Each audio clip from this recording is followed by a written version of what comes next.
Hey guys, welcome back to our channel. जैसा कि आप सबको पता है, हम यहाँ पे करते हैं तैयारी सभी राज्यों के डीडी प्रश्न पत्रों की। और फिलहाल यहाँ पे तैयारी चल रही है डीएडबीटीसी के नेक्स्ट लेवल, यानी कि हम बात करें यहाँ पे सीटेट और उसके साथ में अदर स्टेट टीटीज की, which is crucial for exams. तो चलिए बिना देरी के हुए स्टार्ट करेंगे आज का वीडियो। और इस वीडियो में हम बात करने वाले हैं पर्यावरण के मोस्ट इंपॉर्टेंट क्वेश्चन की।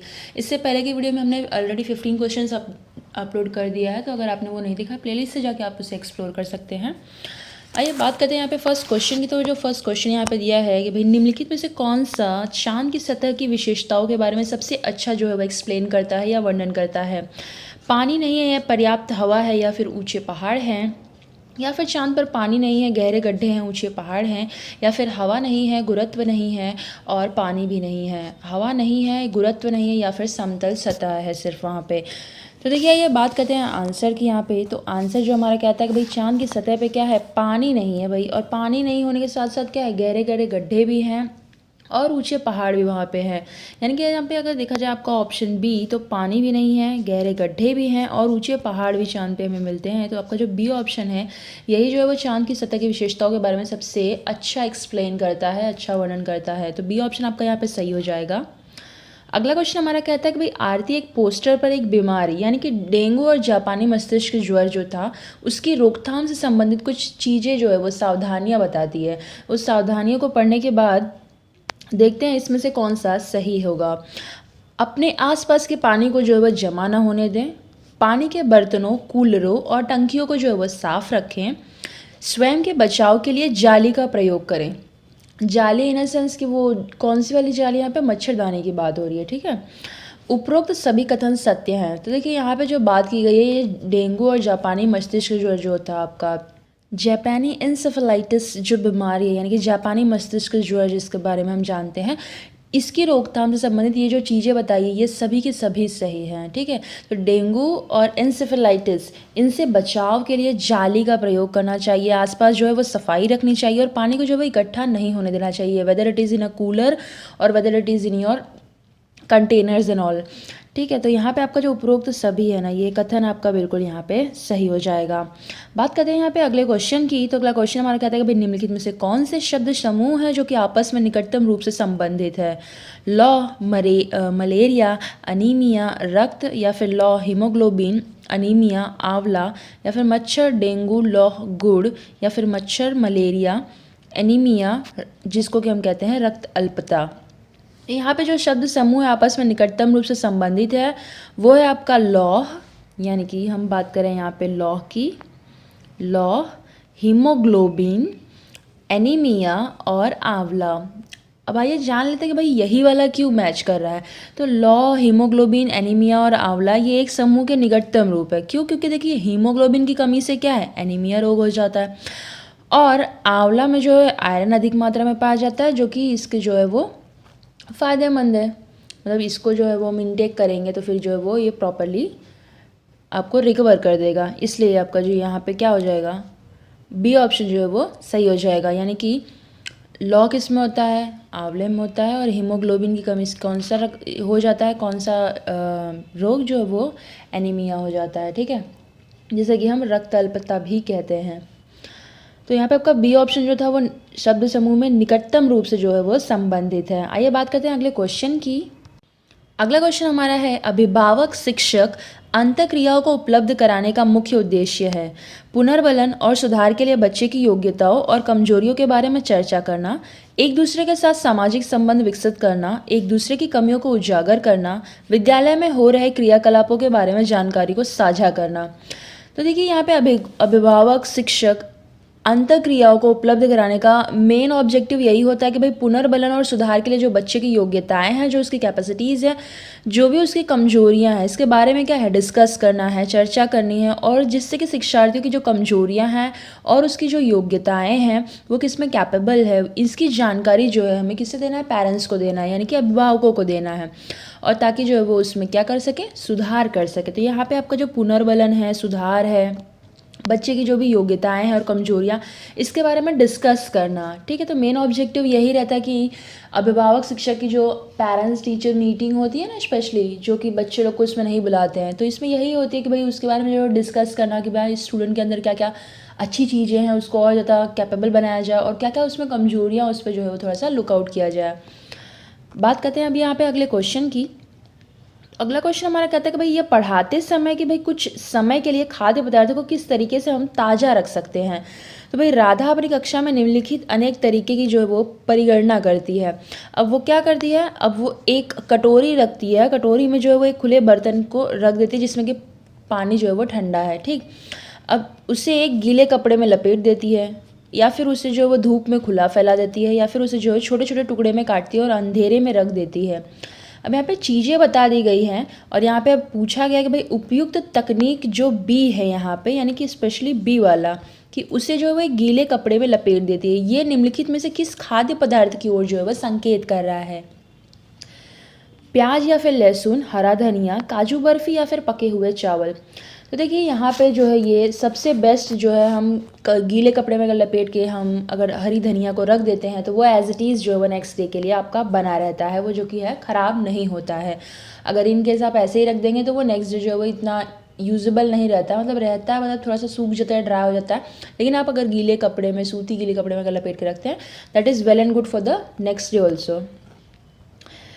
अगला क्वेश्चन हमारा कहता है कि भाई कक्षा 5 के विद्यार्थियों को घर्षण प्रकरण यानी कि फ्रिक्शन पढ़ाते समय जो है शिक्षिका यह समझाने के लिए अनेक उदाहरण देती है कि भाई जो फ्रिक्शन है, जो घर्षण है, हमारे लिए कई तरीकों से उपयोगी है। अब उसके द्वारा निम्नलिखित उदाहरणों में से कौन सा जो है वो गलत है। सही नहीं पूछा भाई, गलत वाला कौन सा पूछा है, थोड़ा सा ध्यान रखिएगा। हमारे जूतों और ज़मीन के बीच होने वाले घर्षण के कारण ही हम चल पाते हैं। जी बिल्कुल सही है। ऊर्ध्वाधर रूप से फेंकी गई वस्तु जो है घर्षण के कारण हमारे पास आती है। ऐसा मैंने कभी देखा नहीं है, घर्षण के कारण ऊपर कोई चीज़ फेंकेंगे तो वो नीचे आएगी, बिल्कुल नहीं होता है भाई। ब्रेक लगाने पे वाहन रुक जाता है, बिल्कुल ये घर्षण के कारण ही होता है। पेन की नोक यानी कि टिप और पेपर के बीच होने वाला घर्षण, इसी के कारण जो है वो हम लिख पाते हैं, ये भी बिल्कुल सही है। तो यहाँ पे कौन सा गलत है पूछा है, तो ये जो आपका बी वाला है ना कि भाई ऊर्ध्वाधर रूप से फेंकी हुई कोई वस्तु घर्षण के कारण हमारे पास वापस आती है। कोई बॉल अगर आप ऊपर फेंकेंगे तो उसके बीच में कौन सा घर्षण हो रहा है भाई, आकाश में कौन सा घर्षण होने लगा। तो ऊर्ध्वाधर रूप से अगर कोई वस्तु अगर फेंकी जा रही है तो उस वस्तु के घर्षण के कारण हमेशा हमारे पास ही वापस आती है। ये जो है वो गलत उदाहरण है, ठीक। अब इसके कारण ये है कि वस्तु घर्षण के कारण नहीं आती है बल्कि गुरुत्व बल के कारण आती है ना। गुरुत्वाकर्षण बल है डाउन साइड ना अर्थ पे, जिसकी वजह से वस्तु जो है वो नीचे आ जाती है। तो ये किस वजह से है, घर्षण के कारण न होके ये किस वजह से होता है, ये होता है गुरुत्वाकर्षण बल की वजह से, ठीक। तो आपका जो बी ऑप्शन है, ये जो उदाहरण था गलत है। किस लिए गलत है, घर्षण के उदाहरण के लिए। अगला क्वेश्चन हमारा कहता है कि भाई सभी बड़े शहरों सड़कों पर भारी संख्या में वाहनों के कारण पर्यावरण प्रदूषण की समस्या का सामना कर रहे हैं। तो भाई पर्यावरण संरक्षण के लिए शहर के लोग जो है व्यक्तिगत रूप से डैश के माध्यम से अपना सहयोग दे सकते हैं। तो भाई हम और आप किस माध्यम से जो है वो सहयोग दे सकते हैं पर्यावरण को थोड़ा सा सही करने के लिए। भाई आने जाने के लिए जो है वो सार्वजनिक जो भी यातायात है उनका जो है वो उपयोग किया जाए, या फिर अक्सर घर से बाहर जाने से जो है वो बचा जाए, या फिर व्यक्तिगत वाहन जैसे स्कूटर, कार, ये सब जो है वो मत रखो, या फिर जो है पर्यावरण सुरक्षित सीमा के लिए व्यक्तिगत वाहन के इंजन की नियमित रूप से जाँच करवाई जाए। तो सबसे बेस्ट तो यही है कि भाई बड़े शहर है, बड़े शहर में भाई भारी संख्या में वाहन चलते हैं। अब इसके कारण जो है पर्यावरण प्रदूषण की समस्या तो बढ़ ही रही है। अब होता क्या है कि पर्यावरण संरक्षण के लिए हम क्या कर सकते हैं कि शहर के लोग जो है वो व्यक्तिगत रूप से जो आने जाने के लिए अपने पर्सनल कार्स वगैरह यूज़ करते हैं, हम मोटर बाइक्स वगैरह यूज़ करते हैं, वो ना यूज़ करके हम सार्वजनिक यातायातों का जो है इस व्यवस्था का जो है वो अगर प्रयोग करते हैं तो हम जो है अपना सहयोग दे सकते हैं। किस लिए, अपने जो है पर्यावरण को सही करने के लिए थोड़ा सा। लेकिन आजकल तो भाई सबके पास भाई पर्सनल कार्स हैं एंड ऑल, तो फिर बिल्कुल प्रदूषण करने के लिए हम और आप भी जिम्मेदार हैं। तो आने जाने के लिए सर्वाधिक जो है वो यातायात व्यवस्था का प्रयोग करना, यानी कि सार्वजनिक यातायात, हाँ ठीक है। नेक्स्ट क्वेश्चन हमारा कहता है भाई कि कक्षा 5 का जो समीर है वो अक्सर समय पे पर्यावरण अध्ययन की शिक्षिका के पास दत्त कार्य जमा नहीं करता है, यानी कि होमवर्क जो है वो जमा नहीं करता है। तो इससे निपटने का सर्वोत्तम सुधारात्मक उपाय, यानी कि रेमेडियल टीचिंग इसकी क्या हो सकती है, सुधारात्मक उपाय क्या हो सकता है। आइए बात करते हैं आंसर्स की। पहला ऑप्शन हमारा कहता है कि भाई उसे जो है वो खेल कूद की कक्षा में जाने से रोक दिया जाए। अनियमितता के कारण का पता लगा दिया जाए और भाई समीर को जो है परामर्श दिया जाए, या फिर उसकी अनियमितता के बारे में अभिभावक को एक नोट लिख के देना है, तो वही सबसे गलत बात है। इस बात के विषय में प्रधानाचार्य को सूचित करना ये भी नहीं कर सकते, तो ये भी नहीं कर सकते, ठीक है।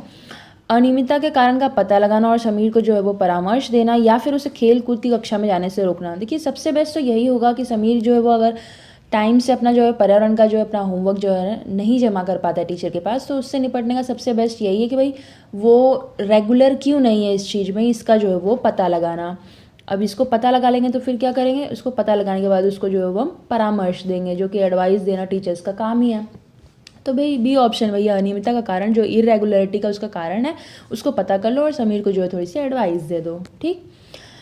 नेक्स्ट क्वेश्चन हमारा कहता है कि भाई वायु जो है वो हर जगह है। इस प्रकरण को पढ़ाते समय एक शिक्षक विद्यार्थियों को निम्नलिखित प्रश्न पूछता है। अब आइए देखते हैं क्या क्या प्रश्न पूछता है। क्या मृदा जो है इसमें वायु होती है? क्या पानी के अंदर वायु है? क्या हमारे शरीर में वायु है? क्या हमारी हड्डियों में भी वायु है? तो शिक्षक जो है शिक्षार्थियों में निम्नलिखित में से कौन सा कौशल विकसित करने का प्रयास कर रहा है? चिंतन कौशल, संवेगात्मक कौशल, अवलोकन कौशल, या फिर वर्गीकरण कौशल। तो देखिए टीचर जब इस टाइप के क्वेश्चंस पूछे ना, वही कि मृदा में वायु है क्या, पानी के अंदर वायु है क्या, हमारे शरीर में वायु है क्या, हमारी हड्डियों में वायु है क्या, तो मतलब देखिए यहाँ पे हम बच्चे को क्या बोल रहे हैं, कुछ ऑब्जर्व करने के लिए बोल रहे हैं। जब तक वो ऑब्जर्व नहीं करेगा उसे पता नहीं चलेगा भाई वायु कहाँ पे है या नहीं है, ठीक है। अगर उसे पता है देन इट इज़ ओके, अगर उसने ऑब्जर्व ही नहीं किया तो उसे कैसे पता चलेगा। तो यहाँ पे जो है वो हम बच्चे का जो है वो अवलोकन कौशल यानी कि ऑब्जर्वेशन स्किल की हम यहाँ पे बात कर रहे हैं, वो डेवलप कर रहे हैं। तो यहाँ पे आपका सी ऑप्शन जो है वो करेक्ट हो जाएगा। अगला क्वेश्चन हमारा कहता है कि भाई एक कक्षा में औसत से कम वाले जो है वो 4 विद्यार्थी हैं। अब एवरेज से जो है वो 4 विद्यार्थी यहाँ पे कम है। अब उन्हें जो है वो अन्य विद्यार्थियों के समान लाने के लिए निम्नलिखित में से कौन सी व्यू रचना जो है वो सबसे प्रभावी होगी। अब वो एवरेज स्टूडेंट्स जो हैं वो एवरेज से थोड़े से बिलो हैं, अब उनको जो है वो नॉर्मल रेंज में लाने के लिए क्या करना है एक शिक्षिका को, तो उनके अधिगम के कमज़ोर क्षेत्रों की पहचान करना और उसके अनुसार जो है सुधारात्मक उपाय पे उपलब्ध कराना, या फिर सुनिश्चित कर देना कि भाई वे नियमित रूप से विद्यालय आएँ, या फिर उन्हें घर पर करने के लिए अतिरिक्त होमवर्क दे देना, या फिर उन्हें जो है वो अगली पंक्ति में बैठाना और उनके काम जो है वो लगातार जो है पर्यवेक्षण करते रहना, यानी क्या ऑब्जर्व करते रहना भाई, एकदम मतलब बोलते ना सिर पे खड़े होके। तो यहाँ पे जो है वो एक कक्षा में अगर औसत से कम 4 विद्यार्थी हैं और उन्हें अगर अन्य विद्यार्थियों के समान लाना है, तो हम सबसे बेस्ट यही कर सकते हैं कि भाई उनके अधिगम में जो कमज़ोरी है, जो उनकी किन किन क्षेत्रों में वो कमज़ोर है, उसकी भाई सबसे पहले तो उसको रिकग्नाइज़ कर लो, पहचान कर लो, ठीक है। फिर उसके अनुसार क्या करना है, रेमेडियल टीचिंग हमें उसको जो है वो प्रोवाइड करनी है, सुधारात्मक उपचार करना है, उपाय करना है, ठीक। तो जो ए ऑप्शन है आपका यहाँ पे बिल्कुल सही हो जाएगा, तब वो जाके भाई थोड़ी लाइन पे आ जाएंगे। नेक्स्ट क्वेश्चन हमारा कहता है कि भाई एक संतुलित प्रश्न पत्र बनाने के लिए निम्नलिखित चरणों में से क्रम में से कौन सा तरीका जो है वो सही है। तो यहाँ पे कुछ तरीके दिए हैं, उसमें से कौन सा सही हमें बताना है। तो डिज़ाइन तैयार करना, प्रश्न लिखना, अंक योजना तैयार करना, या फिर ब्लूप्रिंट से मिलान करना। देखिए इन्हीं को जो है वो घुमा फिरा के उल्टा सीधा यहाँ पे लिखा है, तो आप एक बार देख लीजिए यहाँ पे तो कौन सा सही हम देखते हैं यहाँ पे, ठीक। अब संतुलित प्रश्न पत्र बनाने के लिए सबसे पहले तो भाई उसका डिज़ाइन ही तैयार करना होता है। तो यहाँ पे डिज़ाइन तैयार करना वाले 2 ऑप्शन है। आइए देखते हैं भाई अगला क्या करना है हमको। डिज़ाइन तैयार करने के बाद हम सबसे पहले जो है वो क्या बनाते हैं, ब्लूप्रिंट बनाते हैं, सबसे इम्पॉर्टेंट। तो ब्लूप्रिंट वाला ऑप्शन हमको देखिए यहाँ पे प्रश्न लिखना, यहाँ पे ब्लूप्रिंट, तो भाई ये ऑप्शन ऐसे ही निकल जाता है और यही एक ऑप्शन बच जाता है, तो ये आपका सही है। लेकिन आइए बात कर लेते हैं आगे हम क्या करते हैं। डिज़ाइन बनाने के बाद हम तैयार करते हैं ब्लूप्रिंट, और ब्लूप्रिंट बनाने के बाद हम बनाते हैं प्रश्न, यानी कि प्रश्नों को जो है वो हम उसमें अरेंज करके लिखते हैं, और उसके बाद उसका जो है वो संपादन करते हैं, और फिर जो है वो हम अंक योजन जो है उसमें लिखते हैं, कितने मार्क्स का क्या है ये हम लिखते हैं। तो इस टाइप से जो है आपका जो है वो प्रश्न पत्र बनाने का तरीका होता है, जहाँ पे पहले हम सबसे पहले जो है वो हम फॉर्म तैयार करते हैं, डिज़ाइन उसको तैयार करते हैं, उसके बाद उसका ब्लूप्रिंट बनाते हैं, फिर उसमें प्रश्न लिखते हैं, उसका संपादन करते हैं, और फिर जो है वो अंक नियोजन उसमें हम करते हैं। बात करते हैं अगले क्वेश्चन की। तो एक कक्षा के अनुभाग अ को पेट्रोलियम और कोयले के भंडारों में रिक्तीकरण यानी कि इस प्रकरण के पढ़ाने के लिए मल्टीमीडिया कैप्सूल का प्रयोग किया गया, जबकि अनुभाग ब को यानी कि बी डिवीजन को ग्रीन बोर्ड पे आरेख में पढ़ा दिया गया। ये बहुत ही सिंपल तरीके से। अब मल्टीमीडिया कैप्सूल से एक मीडियम जो है वो ए मीडियम के बच्चों को जो है वो मल्टीमीडिया कैप्सूल से पढ़ाया जाता है, और बी मीडियम वाले लोग को किससे पढ़ाया जा रहा है, इनको जो है वो बी सेक्शन को जो है वो ग्रीन बोर्ड पे थोड़ा सा आरेख दिखा के बस बोलते हैं ना हजल फजल में पढ़ा दिया गया, समझिए। तो बाद में पाया गया कि भाई अनुभाग अ के विद्यार्थियों ने बेहतर सीमा तक प्रकरण को समझ लिया है। अब ऐसा होने का कारण क्या होता है, भाई अच्छे से पढ़ाओगे तो अच्छे से ही समझेंगे ना, सिंपल सी चीज़ है। बहु उपागम दैनिक जीवन स्थितियों के अधिक नज़दीक है, या फिर मल्टीमीडिया सामग्रियों का प्रयोग अपेक्षाकृत अधिक मितव्ययी है, या फिर दृश्य श्रव्य सामग्रियां बेहतर संधारण के लिए सभी इंद्रियों को शामिल करती हैं, या फिर ग्रीन बोर्ड एक अच्छी दृश्य सामग्री नहीं है। तो देखिए यहाँ पे जो कक्षा अनुभाग अ वाले थे ना, जो बच्चे सेक्शन ए में पढ़ते हैं ना, उनको पेट्रोलियम और कोयले के भंडारों में रिक्तीकरण का प्रकरण जब पढ़ाया गया तो किससे पढ़ाया गया, भाई मल्टीमीडिया कैप्सूल से पढ़ाया गया। और बी को किससे पढ़ाया गया, ग्रीन बोर्ड पे आरेख बना के पढ़ाया गया। अब जब बाद में ए और बी को हम जब उनके छात्रों की अगर हम तुलना करते हैं तो पता चलता है कि भाई ए वाले जो है वो अच्छे तरीके से प्रकरण को समझ लेते हैं। तो इसका मुख्य कारण यही है कि भाई दृश्य श्रव्य सामग्रियाँ जब यूज़ करोगे ना तो बेहतर सभी इंद्रियाँ जो है इसमें शामिल होती हैं। कोई भी चीज़ अब सेंसेस से हम ज़्यादा सेंसेस जिसमें इन्वॉल्व होते हैं उससे हम ज़्यादा समझ पाते हैं। अब दृश्य श्रव्य सामग्री है बोले तो कान भी उसमें हमारे, क्योंकि जो उसमें बोल रहा है वो हम सुन रहे हैं, देख रहे हैं आँखों से, ठीक है, और उसमें जो उसकी फीलिंग्स है वो हम महसूस भी कर पा रहे हैं कि भाई क्या बताया जा रहा है, क्या नहीं बताया जा रहा है, क्या नुकसान है, क्या फ़ायदे हैं, तो वो हम समझ पा रहे हैं। तो इसमें जो है वो सबसे अधिक जो हमारी सेंसेस यूज़ हो रहे हैं, इंद्रियां यूज़ हो रही हैं, और इसके थ्रू जो हम ज़्यादा समझ पाते हैं ना। बस आरेख दिखाने में क्या है भाई, सिर्फ आंखों का प्रयोग हो रहा है, दृश्य दिखाया जा रहा है ना, तो बस उसमें क्या समझ में आएगा। अब दृश्य श्रव्य सामग्रियाँ अगर यूज़ की है, भाई मल्टीमीडिया कैप्सूल यूज़ किया, तो भाई जाहिर सी बात है वो बच्चे ज़्यादा अच्छे तरीके से समझ पाएंगे। तो सी ऑप्शन जो है वो सही होगा। नेक्स्ट क्वेश्चन हमारा है, कक्षा में पोषण प्रकरण का परिचय अधिक प्रभावी तरीके से देने के लिए एक शिक्षक को विद्यार्थियों को अपने टिफिन बॉक्स खोलने और उसकी सामग्री को देखने के लिए कहना चाहिए, तथा बाद में शिक्षक को व्याख्या करनी चाहिए, या फिर पोषक तत्वों से भरपूर विभिन्न भोजनों के उदाहरण देना, एग्जाम्पल देना, या फिर श्याम पट पे पाचन तंत्र का भाई चित्र बना देना, ड्राइंग बना देना, या फिर मानव दांतों का प्रतिरूप जो है वो दिखा देना। भाई दांत से खाते हैं तो उसका प्रतिरूप दिखा देना, इसका मतलब। अच्छा, तो यहाँ पे देखिए अगर पोषण प्रकरण पढ़ा रहे हैं तो सबसे बेस्ट आपके हिसाब से क्या होगा, भाई अपने हिसाब से तो यही होगा कि भाई कक्षा में अगर पोषण का प्रकरण चल रहा है और इसे अधिक प्रभावी तरीके से अगर बताना है तो सबसे बेस्ट है कि बच्चे को बोल दो भाई अपना टिफ़िन बॉक्स खोलो, भोजन की सामग्री क्या क्या आपके टिफ़िन में है उसको देखो, और उसके बाद उसको एक्सप्लेन करो भाई क्या था क्या नहीं था, और क्या था वो, मतलब रोटी थी वो किससे बनी थी, होल ग्रेन से बनी थी या व्हीट की थी या बाजरे की थी, किसकी थी। इस टाइप से जो है वो इसको हम प्रभावी तरीके से एक्सप्लेन कर पाएंगे। ठीक, तो आपका ए ऑप्शन जो है वो सही हो जाएगा यहाँ पे। अगला क्वेश्चन हमारा कहता है कि भाई शामिल करना यानी कि एंगेज करना, खोजबीन करना यानी कि एक्सप्लोर करना, व्याख्या करना यानी कि एक्सप्लेन करना, विस्तार देना यानी कि इलेबोरेट करना, और मूल्यांकन करना यानी कि इवेलुएट करना। ठीक है, तो विज्ञान के प्रभावी शिक्षण से जुड़े 5 महत्वपूर्ण ये ES हैं आपके। ठीक, अब अंकुरण के लिए आवश्यक स्थितियां जिनकी की संकल्पना से जुड़े व्यवहारिक अनुभवों को विद्यार्थियों को उपलब्ध कराते समय एक विज्ञान का जो शिक्षक है उसमें कौन सी गतिविधियां कराने के लिए वो कहती है। तो यहाँ पे जो है विज्ञान की जो शिक्षक है वो या तो कहेगी कि भाई बीजों को रात भर पानी में रख दो और उसे जो है वो सूती गीले कपड़े में रख दें, या फिर 2 दिन बाद जो है वो बीजों का अवलोकन करे और आए परिवर्तन को रिकॉर्ड करे, या फिर पुस्तक पढ़े और दिए गए वर्कशीट्स पे जो है वो काम किया जाए। कार्यपत्रक वर्कशीट्स आपको पता है कि उसमें कुछ क्वेश्चंस दिए होते हैं और उसके जो आपको आंसर्स वगैरह लिखने होते हैं उसको फॉलो करना होता है। ठीक, तो यहाँ पे शिक्षक द्वारा जो दी गई उपयुक्त गतिविधियाँ हैं इनमें से जो है कौन सी शामिल नहीं होगी। तो देखिए explain, elaborate, explore, evaluate, engage, explore, engage and evaluate. देखिए यहाँ पे जो आपका सही ऑप्शन होगा वो कौन सा होगा, तो देखिए यहाँ पे जो आपका सही होगा वो हो जाएगा आपका एंगेज करना उनको और एक्सप्लोर करना। अब यहाँ पे ये देख लेते हैं भाई कि एंगेज करने का मतलब क्या था हमारा। यहाँ पे एंगेज करना यानी कि हम बच्चे को क्या कर रहे थे, शामिल करना। एक्सप्लोर करना यानी कि खोजबीन करना। अब यही 2 वाले क्यों आएंगे देखते हैं।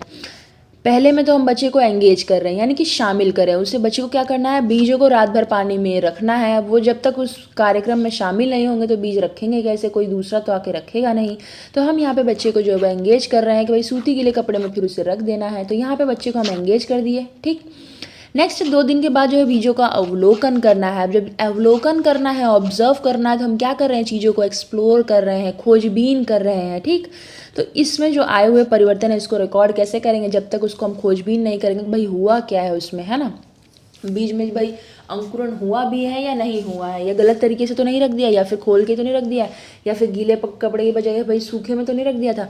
जब ऑब्जर्व करेंगे, खोजबीन करेंगे तभी ना। तो यहाँ पे जो आपका सबसे बेस्ट है वो है आपका एंगेज करना बच्चे को और एक्सप्लोर करना, ठीक। और यहाँ पे जो आपका ये सी वाला ना कि भाई पुस्तक पढ़ना और वर्कशीट कराना, भाई कभी भी उसको होमवर्क दे के कोई काम कराना है तो ये तो कभी भी आपके ऑप्शन में आने ही वाला नहीं है, ठीक।